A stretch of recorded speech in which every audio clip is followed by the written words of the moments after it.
A Flash in the Dark, Chapter 16, that morning. Leonard Snart woke to a mass of brown hair in his face. His lip curled up slightly. She smelled like the air after a lightning storm, like lightning and rain, and for some odd reason, fresh blueberries. He held in a laugh at that and glanced at the clock on her bedside table. It was 7 o'clock. He had a meeting with his partners about stealing the diamond at 8.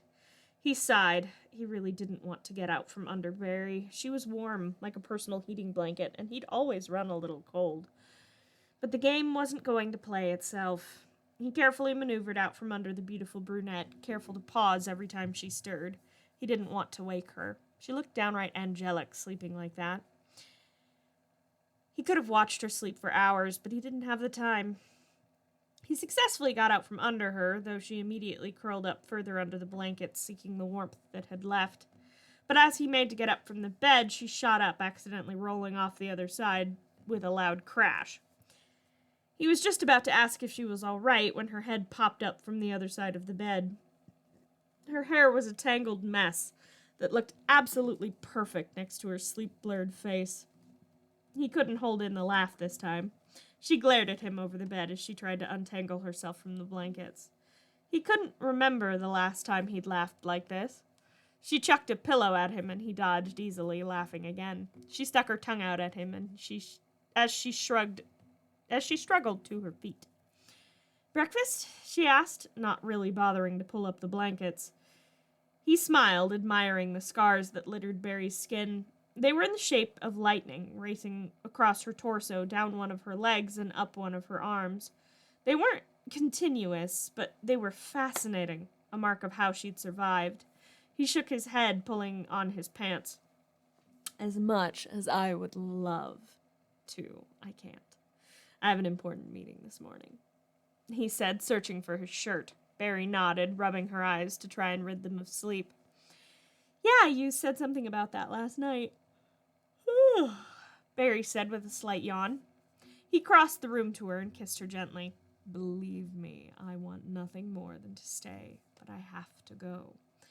I'd love to meet you for lunch today, though," he offered. Barry smiled and named the place. She said, around another yawn.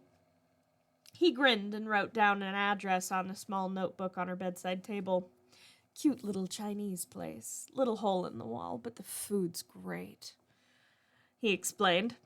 Barry grinned as he kissed her again. She traced a hand over the tattoos that decorated his arms, but before letting him pull on his shirt and kiss her one last time before grabbing his jacket and strolling out of the apartment. Barry flopped back down onto her bed, a huge grin on her face. Last night had been fantastic, and she was actually up early enough to actually be on time for work. She showered and dressed, ate quickly, and headed for Jitters. Iris bounced her eyebrows at her sister. "You're up early. How did last night go?" Iris asked, waggling an eyebrow. Barry grinned wide. "Fantastically. He's taking me to lunch today, some Chinese place I've never heard of. He's got a lot more tattoos than I thought he would," Barry admitted. Iris bounced and hugged her sister. "That's fantastic. So, when do I get to meet him?" she demanded. "Hopefully soon. I don't know how serious this is yet. I think I'd like it to be meet the family serious. I just don't know yet." Barry shrugged. Iris nodded, fixing Barry's usual coffee. "Are we still on for the movies tonight? I hear that new zombie movie is fantastic," Iris asked. Barry nodded. "Of course, I will always have time for my sister," Barry assured. Iris smiled and handed her her order. "I'll see you tonight then, Barry. I expect to hear all about lunch with... What was his name again?" she asked. Barry grinned. "His name is Len.